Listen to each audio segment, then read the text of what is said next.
Hi everyone, my name is Jeffrey Sterneman. I am a sneaker collector and what often people call sneakerheads. I buy, sell, and trade sneakers. I'm here to talk about how to get your desired sneakers for retail. So what does that even mean, getting your sneakers for retail? So when I say retail, that means buying your shoes when they release.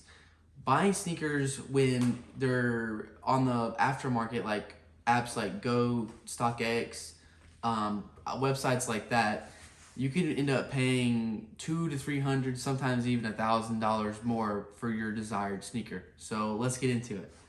Um, so let's talk about how sneakers have kind of become so prevalent now, and more people are wanting them. So from a top-down view on the sneaker economy, since 2010, Nike shares from 11% to 28 in revenue, which is an 8.42% increase every single year. So current U.S. sneaker resale market is estimated to be at $2 billion, but it's expected to do 15 times more of that in 2023. So most of these shoes nowadays are looked as assets, not just sneakers, because of how valuable they are.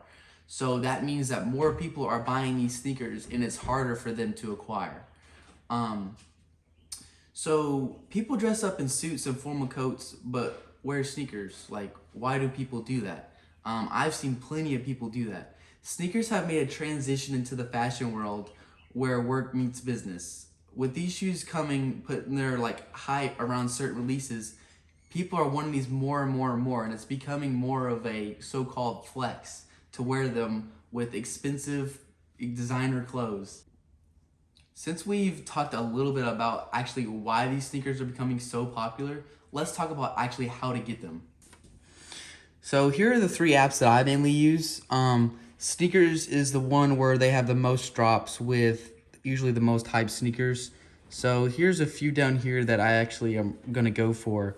You just have to make sure that you enter the raffle. So how this app works to make it fair, you can join a raffle and you have a random chance to get selected. And if you do, then you have the chance to buy them. But if you don't, then you can't buy them, and you'd have to buy them from a aftermarket or reseller like Goat.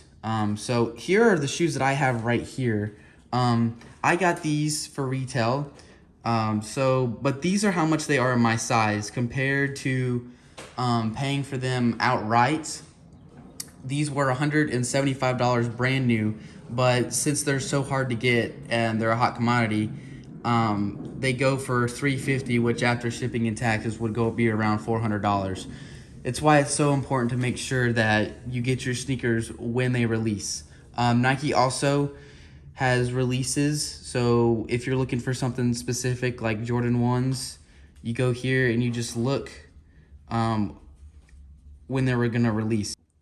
So let's talk about some ways that are actually looked down upon in the sneaker community.